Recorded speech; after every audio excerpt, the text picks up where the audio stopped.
Welcome to the Minute of Terror channel. Leave your like and subscribe to the channel. Leave a comment where you are watching this video from. I climbed into the truck's cab for the first time since everything went down. It was a Sunday afternoon, the sun low, casting shadows across the dusty windshield. No big speech, no fresh start vibes. Just the key in my hand, heavy like it held a chunk of my past. The new boss, a guy named Tom, didn't know my story. He hired me on a buddy's word.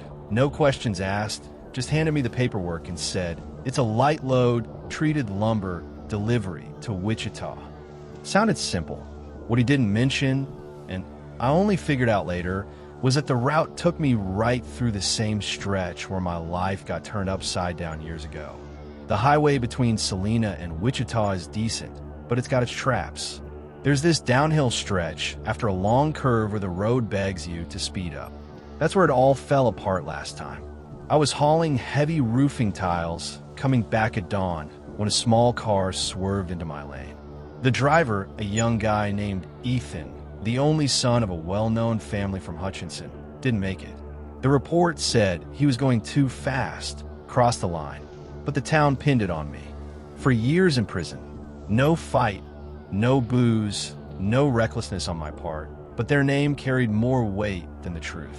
When the system picks you as the bad guy, explaining doesn't help. I set out for this delivery on a Tuesday morning.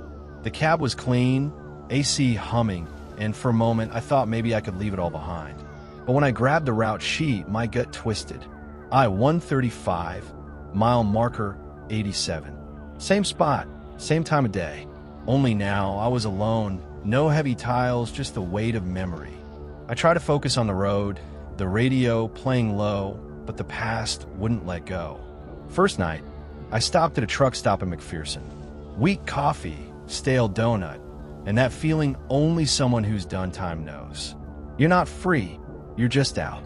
Sleep hit me hard, uneasy, and I woke up cold for no reason. Then I saw it on the passenger seat. A small white flower, the kind you see at gravesides. No scent, just sitting there, placed like someone meant it. The truck was locked, I swear. I checked around. No one in the lot, no floors nearby. The passenger side door had smudges in the dust, like fingertips had brushed it. It wasn't fear, but a hollow feeling climbing up my chest, like someone knew exactly where I was. I tossed the flower out the window and hit the road. My hands were sweaty on the wheel, the rearview mirror feeling like it was watching me. On that cursed downhill, the radio, which I turned off, crackled to life. Static, then a voice like a police scanner. Plate ending in 42, truck with a history of serious incident. Approach with caution. My plate ended in 42. My heart raced. Could have been a fluke, but on that stretch, nothing felt random.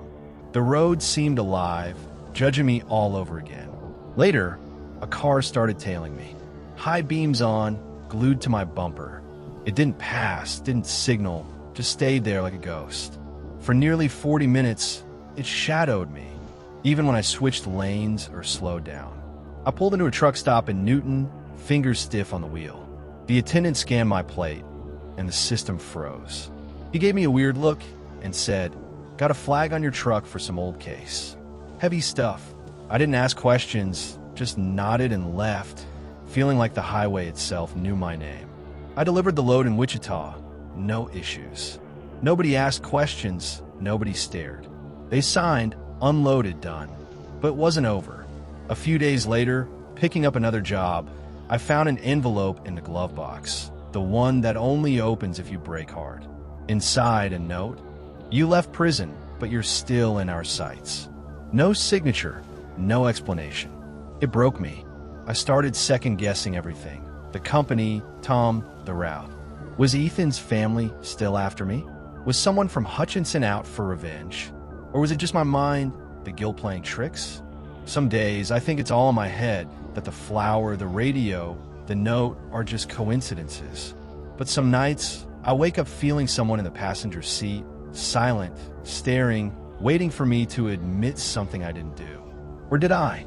I've said it wasn't my fault so many times. I'm not sure I believe it anymore. The road lets me drive by day, but at night, it collects its toll. I still haul, but every new route makes my hand shake when I open the sheet. Some roads you don't choose, they choose you. If you think I'm guilty, all I'll say is, the judge gave me 4 years, but the highway wants more. I want to forget the sound of that curve. The radio's static, but the pain doesn't fade. It just shifts seats, riding shotgun now.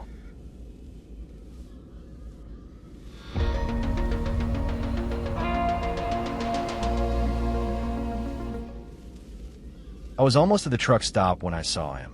It was around 2 in the morning, clear sky, empty shoulder. The kind of night with no critter sounds in the brush. Everything was good with me. Truck running smooth, tank full, coffee still hot in the thermos, my Bible open on the dash to Psalm 23. I always pray before hitting the road, and when I stop, even just to stretch my legs. That night I did it too, but when I spotted that man standing on the shoulder and not twisted in my chest. He was dressed sharp. Crisp shirt, dress pants, polished shoes. Looked like he came from a boardroom, not a dirt road. Still, there he was, staring at me, hand raised for a ride. I almost kept going. I don't pick up strangers, especially at night. But my heart got heavy. Thought, maybe he's a brother in need. Maybe God sent me to help. I pulled over. He opened the door and climbed in slow. Said, "God bless you for stopping." His voice was off, too low, like he was out of breath. I answered, "Amen, brother. Heading to Lincoln, if that's your route." He just nodded. First thing that hit me was the smell. Not bad, but dry like old dirt, something stored too long. I glanced over, saw him sitting stiff, hands in his lap. He didn't move, didn't check the dash or the view. Seemed like he was waiting for something. 10 minutes passed, dead quiet. Then he asked, "Your wife used to ride with you?" I froze. That wasn't something I talked about. My wife passed 5 years ago. She was my road partner, my anchor, my calm. I said, "Not anymore, brother. She's gone to glory." He gave a smirk I couldn't read. Not sad, not kind. Just the corner of his mouth, turned up, empty. Then he said, "But you still talk to her, don't you?" That question hit like a punch. I do talk to her sometimes, late at night, in the quiet, looking at the dash like she's beside me, but that's not something I share. I switched topics. "You visiting someone?" He ignored it and said, "You sure God still hears you?" I stopped breathing for a second.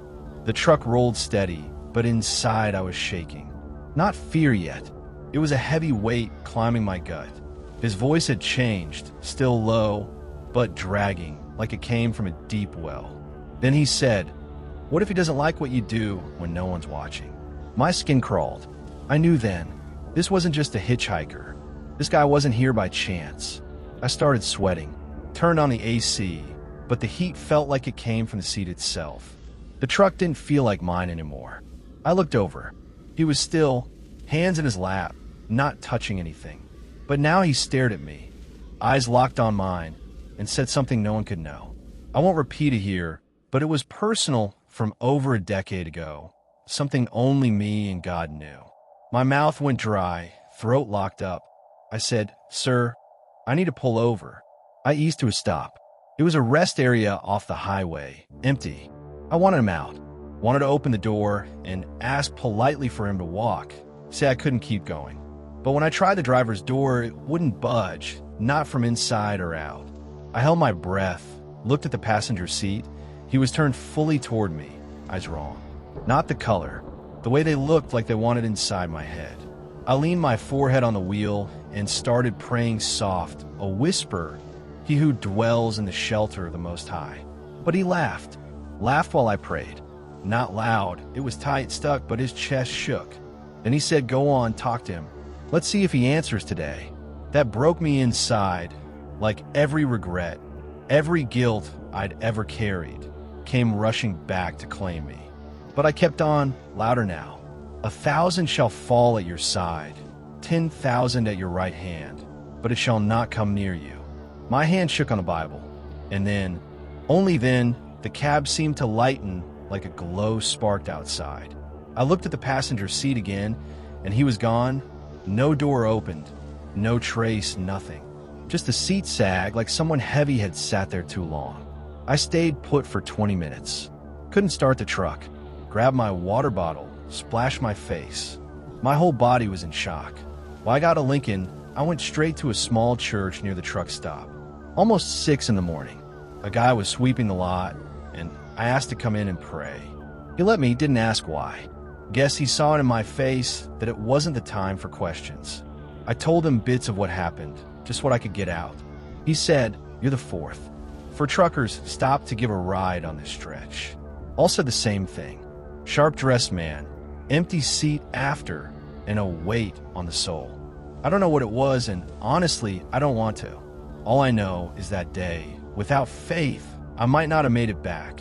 You think evil comes loud, breaking things, showing itself, but it doesn't.